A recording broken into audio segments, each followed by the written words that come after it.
नमस्कार, न्यूज़ 18 के digital platform पर आपका बहुत स्वागत है। मैं हूं आपके साथ अंशिका पाठक। क्या भारत और पाकिस्तान के बीच एक बार फिर से युद्ध की शुरुआत होने जा रही है? क्या ऑपरेशन सिंदूर वाकई में पॉज मोड में है और अभी एक बार फिर से प्ले होगा?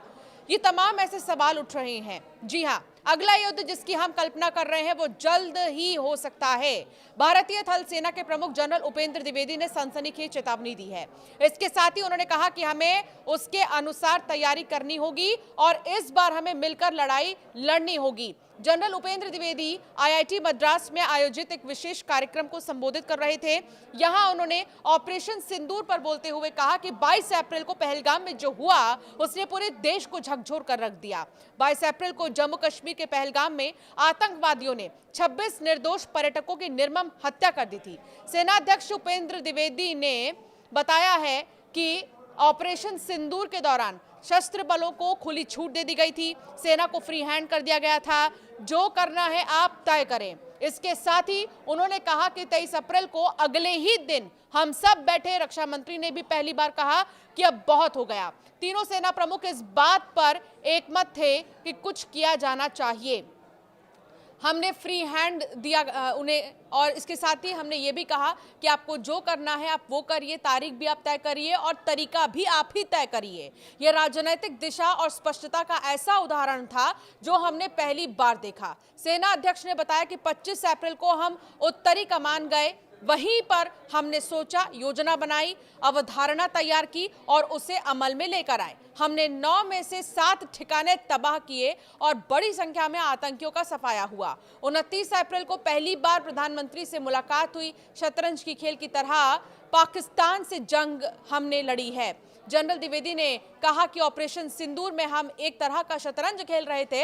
हमें पता नहीं था कि दुश्मन की अगली चाल क्या होगी और हमारी अगली चाल क्या होगी। इसे ग्रे जोन कहते हैं। इसका मतलब है कि हम पारंपरिक युद्ध नहीं कर रहे थे, बल्कि उससे ठीक पहले वाली रणनीति अपना रहे थे।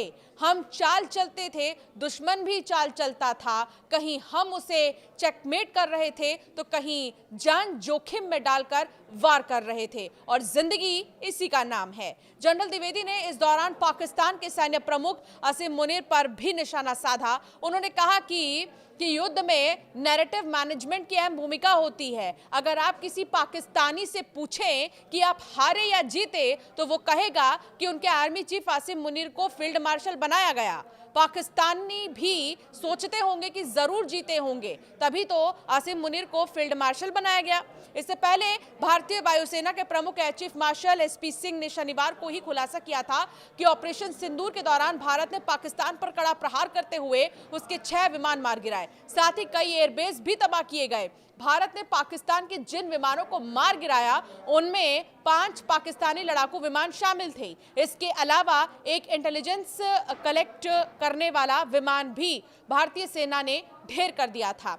Air chief marshal AP Singh ने बताया कि ऑपरेशन सिंदूर में भारत के S-400 यानी सुदर्शन 400 एयर डिफेंस सिस्टम ने पाकिस्तान के 5 लड़ाकू विमानों को मार गिराया था। इसके अलावा पाकिस्तानी टोही विमान को भी भारत ने ढेर किया। ये विमान हवाई निगरानी और खुफिया जानकारी जुटाने में जुड़े काम में मदद करते हैं। वायुसेना के मुताबिक पाकिस्तानी सेना के विमानों को लगभग 300 किलोमीटर की दूरी से मार गिराया गया। जानकारी के मुताबिक पाकिस्तानी ज़ैकोबाबाद एयरबेस पर खड़े F-16 विमानों को भी निशाना बनाया गया था।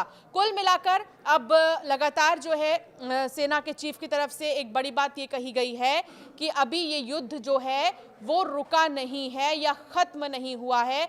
अभी तो युद्ध पॉज मोड में चल रहा है। कभी भी एक बार फिर से युद्ध शुरू हो सकता है और इस बार ऐसा जवाब दिया जाएगा पाकिस्तान को कि वो जिंदगी भर याद रखेगा।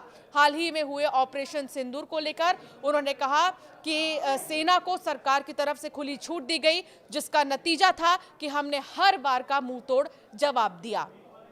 आपका क्या मानना है इस पर, हमें जरूर कमेंट कर बताएं।